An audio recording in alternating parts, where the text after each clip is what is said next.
भारत के प्रधानमंत्री ने 2 अगस्त को लॉन्च किया है। यूपी पहले से मौजूद डिजिटल पेमेंट के तरीकों से बिल्कुल अलग है, क्योंकि यह आपको वाउचर के रूप में मिलेंगे। दूसरे शब्दों में कहें तो यह एक प्रकार के गिफ्ट कार्ड है, जिन्हें प्राप्त करने वाला व्यक्ति अपनी सुविधा के अनुसार उपयोग कर सकता है। इसमें सबसे खास बात यह है कि इसके लिए आपके पास बैंक अकाउंट या इंटरनेट की आवश्यकता नहीं होगी। यूपी को एक SMS या QR कोड के रूप में भेजे जा सकते हैं। इसमें खास बात यह है कि यूपी को जिस कार्य में इस्तेमाल के लिए भेजा या दिया गया है, वे शख्स इसका उपयोग सिर्फ उसी कार्य के लिए कर सकेगा, अर्थात इसका उपयोग वे किसी दूसरे कार्य के लिए नहीं कर सकेगा। उदाहरण के लिए, जैसे ही रुपी वाउचर को वैक्सीन लगवाने के लिए भेजा गया है, तो वे व्यक्ति इसका उपयोग सिर्फ वैक्सीन लगवाने के लिए ही कर सकता है। जैसे ही वाउचर का उपयोग किया जाएगा, इसका नोटिफिकेशन इसे इश्यू करने वाले व्यक्ति या ऑर्गेनाइजेशन के पास पहुंच जाएगा कि वाउचर का इस्तेमाल कर लिया गया है। यूपी वाउचर कौन इश्यू करेगा? यूपी सिस्टम को national payment corporation of India अर्थात NPCI द्वारा अपने UPI प्लेटफॉर्म के माध्यम से संचालित किया जाएगा। इसके लिए कई बैंकों से टाई अप किया गया है,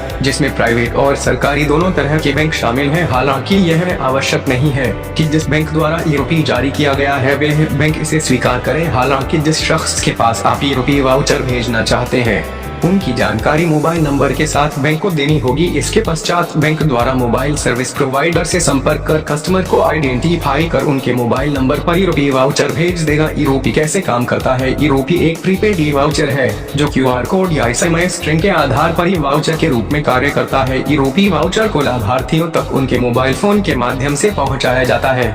इसके लिए उपयोगकर्ताओं को इंटरनेट बैंकिंग एक्सेस की आवश्यकता नहीं होगी। यूपी एक ही वाउचर की भांति कार्य करता है। यह एक प्रीपेड सर्विस है, जिसके माध्यम से हम किसी शख्स को किसी विशेष उद्देश्य पर खर्च करने के लिए पैसा दे सकते हैं। उदाहरण के रूप में, यदि सरकार द्वारा किसी शख्स को अपना आवास बनाने के लिए पैसा दिया गया है और यह धन उस शख्स को यूपी वाउचर के रूप में प्राप्त होता है, तो वे शख्स इस पैसों का इस्तेमाल सिर्फ घर बनवाने के लिए ही कर सकता है। इसके अलावा वे शख्स इस पैसों का इस्तेमाल किसी अन्य कार्य के लिए नहीं कर सकता। यूपी किन बैंकों में चलेगा? यूपी पर 2 प्रकार के बैंक कार्य करेंगे, जिसमें पहला वह बैंक होगा जो यूपी जारी करने का कार्य करेंगे और दूसरी तरह के वह बैंक होंगे जो इन्हें स्वीकार करेंगे। हालांकि कुछ बैंक ऐसे होंगे जो यूपी जारी करने और स्वीकार करने दोनों प्रकार के कार्य करेंगे। वर्तमान में 11 बैंक ऐसे हैं जो यूपी को सपोर्ट करेंगे, जिसमें state bank of India, SBI, bank of Baroda, ICICI, HDFC, PNB आदि बैंक इस वाउचर को जारी करने तथा स्वीकार करने का कार्य करेंगे, जबकि कैनरा बैंक,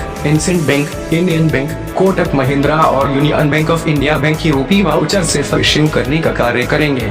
यूपी का इस्तेमाल कहां कहां हो सकता है? सरकार के अनुसार यूपी वाउचर का इस्तेमाल बाल कल्याण योजनाओं, टीबी उन्मूलन कार्यक्रमों के अंतर्गत, दवाओं और न्यूट्रिशनल सपोर्ट, आयुष्मान भारत प्रधानमंत्री जनवरी आरोग्य योजना और लोगों को सब्सिडी देने में इसका उपयोग किया जा सकता है। हालांकि सरकार का यह भी कहना है कि प्राइवेट सेक्टर भी अपने कर्मचारियों को डिजिटल वाउचर्स दे सकते हैं।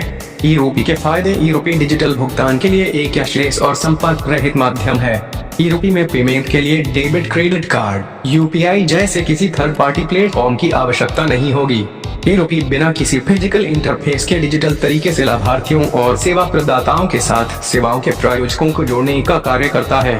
इसके अंतर्गत यह सुनिश्चित किया जाता है कि लेन देन पूरा होने के बाद ही सेवा प्रदाता को भुगतान किया जाए। निजी क्षेत्र अपने कर्मचारी कल्याण और कॉर्पोरेट सामाजिक जिम्मेदारी कार्यक्रमों के हिस्से के रूप में UPI वाउचर का उपयोग आसानी से कर सकते हैं। यूपी और डिजिटल करेंसी में अंतर: यूपी एक सिस्टम के माध्यम से डायरेक्ट पहुंचने पर आप इसे डिजिटल करेंसी कह सकते हैं, जबकि वास्तविकता में ऐसा नहीं है, क्योंकि वाउचर भेजने वाले शख्स ने इसे खरीदने के लिए भारतीय रुपए का इस्तेमाल किया है, जिसके कारण इसे डिजिटल करेंसी नहीं कहा जा सकता है। आपको बता दें कि डिजिटल करेंसी सिर्फ भारत की केंद्रीय बैंक द्वारा जारी किया जाता है और सरकार द्वारा इसे मान्यता प्राप्त होती है। फिजिकल करेंसी अर्थात रुपए